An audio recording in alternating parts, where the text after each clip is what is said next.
In recent weeks, Russian forces have made significant advances, particularly in the Kharkov region, capturing more territory than Ukrainian troops managed during their heavily publicized summer 2023 counteroffensive. Despite substantial Western aid, Ukraine's efforts have faltered, leaving its forces vulnerable and stretched thin. The situation has become increasingly dire, with Ukrainian President Zelensky highlighting the challenges and the urgent need for more support.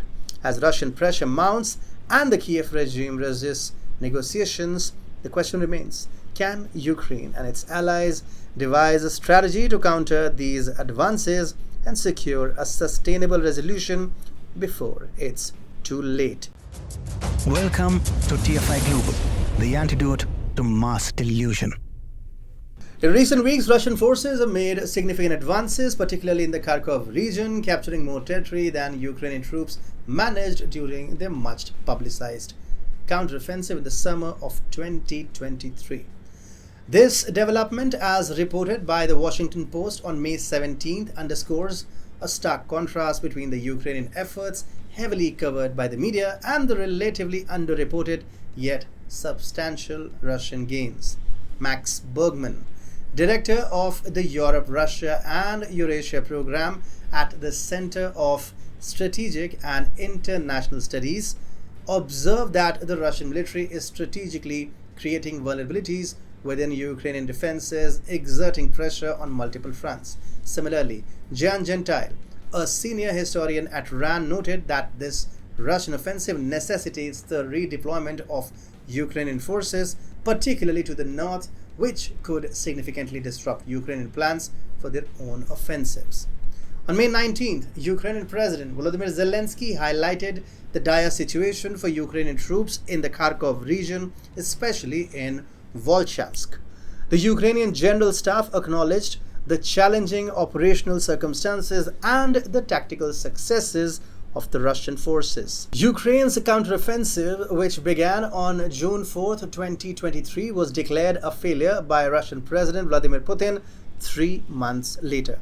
By January 2024, Putin asserted that the initiative was firmly in the hands of the Russian armed forces, warning that Ukraine's viability as a state was at risk if the situation persisted. Former Russian Defense Minister Sergei Shoigu reported on December 19, 2023, that the Ukrainian armed forces had suffered significant losses, including 159,000 soldiers, 121 planes, and 766 tanks. Despite substantial Western military aid, these losses did not alter the operational dynamics on the ground. Robert Clark, a senior researcher at the Civitas Analytical Center, expressed concerns about the inadequacy of Ukrainian defenses, particularly around Kharkov, where unfinished fortifications have left Ukrainian forces vulnerable. He warned that this negligence could point to corruption within Ukrainian armed forces, potentially replicating these defensive failures across the entire front line. Clark highlighted the risk of stretching Ukrainian reserve forces too thinly as Russian numerical superiority continues to exert pressure. In response to the escalating crisis, Zelensky has persistently requested additional weapons and financial support from the United States, even after Congress approved tens of billions in aid.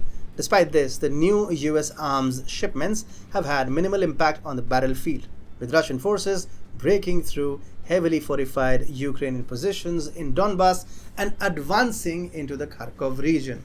Despite these setbacks, the Kiev regime remains resistant to acknowledging the reality of the situation and engaging in negotiations to end the conflict.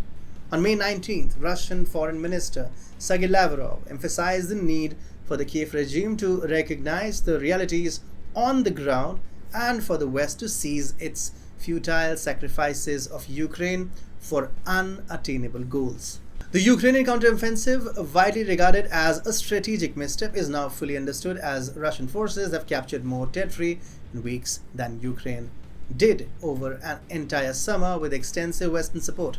Lavrov's calls for negotiations may fall on deaf ears, but it is evident that Russia will continue to make territorial gains as long as Kiev refuses to enter peace talks with Moscow.